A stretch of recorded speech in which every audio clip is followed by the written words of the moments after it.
বৈষম্য বিরোধী আন্দোলনের সময় ফেসবুকে প্রোফাইল পিকচার লাল করা ইতিহাস নিয়ে সামাজিক যোগাযোগ মাধ্যমে সৃষ্টি হয়েছে নানা আলোচনা সমালোচনা।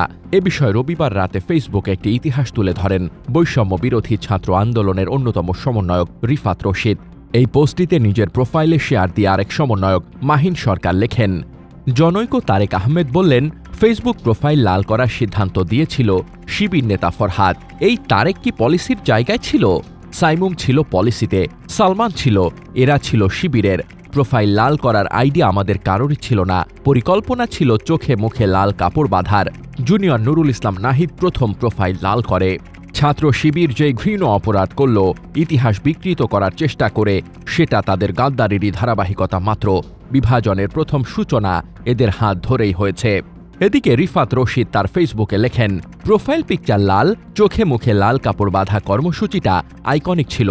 ফ্যাসিবাদের পক্ষের আর বিপক্ষের শক্তি সকলের কাছে স্পষ্ট হয়। সেদিন এই কর্মসূচি কিভাবে এলো সেই গল্পটাও বলি।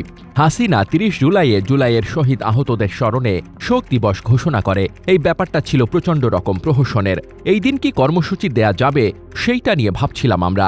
প্রোগ্রামের কনসেপ্ট হবে হাসিনার শোক কর্মসূচিকে প্রত্যাখ্যান করা। প্রাথমিকভাবে আমি প্রস্তাব করেছিলাম, হাসিনা লোকজন কালো ব্যাজ ধারণের আহ্বান জানাইছে, আমরা মুখে আর চোখে কালো কাপড় বেঁধে প্রতিবাদ জানাবো। মুখে কাপড় বাঁধা মানে বাক স্বাধীনতা হরণ, আর চোখে কালো কাপড় বাঁধা অর্থ এত গণহত্যাকে চোখ বন্ধ করে মানুষের থেকে আড়াল করার ঘৃণ্য অপচেষ্টার প্রতিবাদ। এইটা প্রাথমিক আইডিয়া হিসেবে নিয়ে আমরা সবগুলো স্টেক হোল্ডারদের সাথে মিটিং করা শুরু করি। মিটিংয়ের আগেই ছাত্রদলের নসির ভাই কাদের ভাইকে প্রস্তাব করেছিল, হাসিনার লোকজন কালো ব্যাজ ধারণ করবে আর আমরা তার বিপরীতে গিয়ে লাল ব্যাজ ধারণ করব। মিটিংয়ে আবারও যখন উনি সেম কথা বলেন, তখন মাহিন ভাই বলে বসেন যে, তাইলে আমরা কাজ করতে পারি, চোখে মুখে কালো কাপড় না বেঁধে লাল কাপড় বাঁধতে পারি। আর জুলাইয়ের রং লাল। তখন কাদের আর মাসুদ ভাইও বলেন যে, যদি আমরা কালো কাপড় ইউজ করি তাহলে হাসিনার লোকজন গুজব প্রচার করবে যে আমরা ওদের শোক দিবস পালন করতেছি। কালার আলাদা হইতে হবে। তখন ডিসিশন ফাইনাল হয় যে আমরা চোখে মুখে লাল কাপড় বাঁধব। এই ডিপি আপলোড করার সময় কিছু হ্যাশট্যাগ ইউজের প্রস্তাব করে শিবিরের সাইমুম ছদ্মনামের একজন।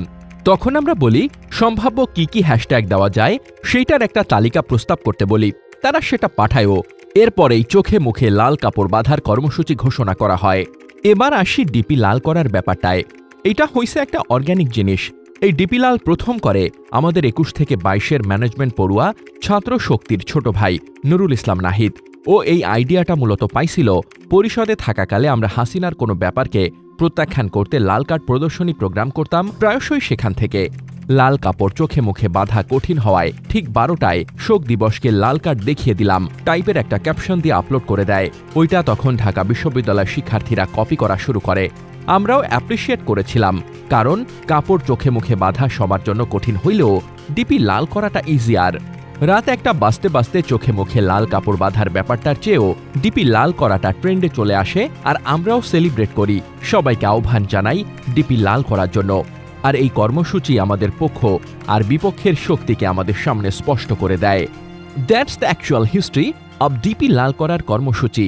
এক তোলাও ভেজাল নাই।